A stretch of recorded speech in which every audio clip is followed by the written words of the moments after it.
So does hog calling work? I used to have my doubts. Carpe Sus. Ed and I went hunting in Grayson County, Texas. We were on our second stand of the night. We had a very bright supermoon. We finally spied at least one hog amongst a group of deer in this field, maybe several hogs. So we decided to set up our collar and see if we could bring them towards us.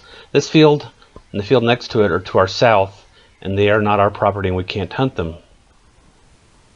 So the collar's doing its job. We've got hogs coming in. Those are hogs, and they're coming right at us. They're running right at us. Those are coyotes. They're coyotes? They're running right at us. There's like 20 of them? Yeah. Those may be big. They are literally at a full sprint. We are set up with me at ground level, and Ed is in the back of my truck. Cool. Those are big. They're coming to the call, man. They're coming the wrong direction. They're going to run us right over. At this point, the hogs were running more towards us than towards the collar, so we weren't sure what was going to go on, but if they passed to the south of us, we knew we were going to get busted by the wind. And the hogs just kept coming. They weren't coming in a straight route, but they were coming nonetheless. And what was really interesting is, we could hear them coming. Can you hear them? Huh? I'm filming them still. They're making noise. They're making noise. I had been consulting with Glenn Guess of Hog Zombies about hog calling, and he'd given me some insights into what hog calls to use. And he'd even loaned me some of his personal calls that he's currently developing, which we're using here. In particular, we're using sounds involving piglets that are squealing and sows that are protecting them. The collar is located about 75 yards to our west and isn't turned up very loud, so if you're having trouble hearing it, you might try turning up the volume temporarily or try wearing earphones while listening to this video. At this point, the hogs are running into a brush line, which is actually the fence line, and they're going to turn and head to our right, heading towards the collar.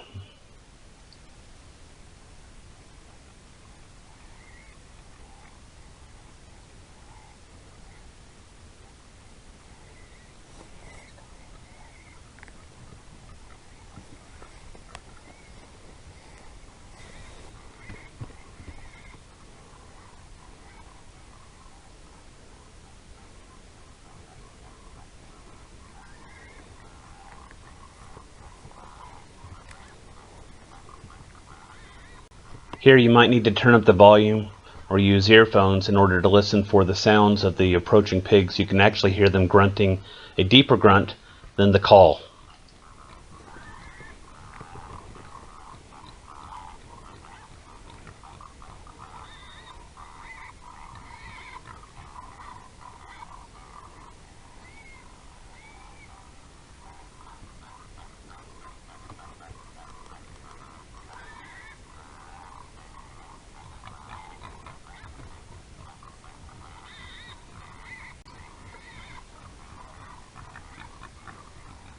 This sow came through the fence, and I watched her take off towards the north, towards the collar, and I expected some other hogs to come in, so I figured Ed was on this hog. I was going to wait for the other ones to come in. None of them come through the fence, so I checked back. She's been spooked by the collar and she's running back.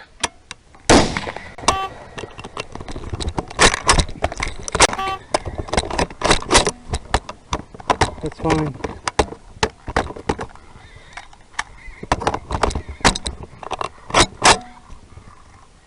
Did you get him? As you saw, when my gun failed to fire, Ed dropped the hog immediately. Now here's the view from Ed's gun.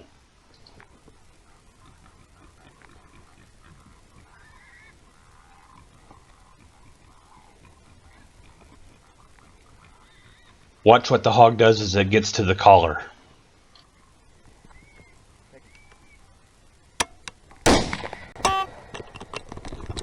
The hog turned out to be a nice 125-pound sow. The bullet entered at the junction of the left shoulder and neck and exited out of the left side. For another 8 minutes after the shot, hogs continued to try to enter into our field, but what we didn't know at the time is that our field was protected by 2 sets of fences, including one hog wire fence, which was keeping most of the hogs from getting through, such as this individual right here.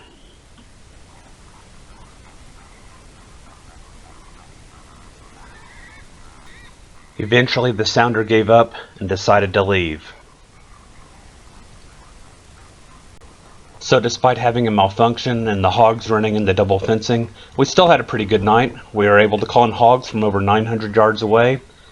One got across the fence to our side, and Ed was able to drop it cleanly.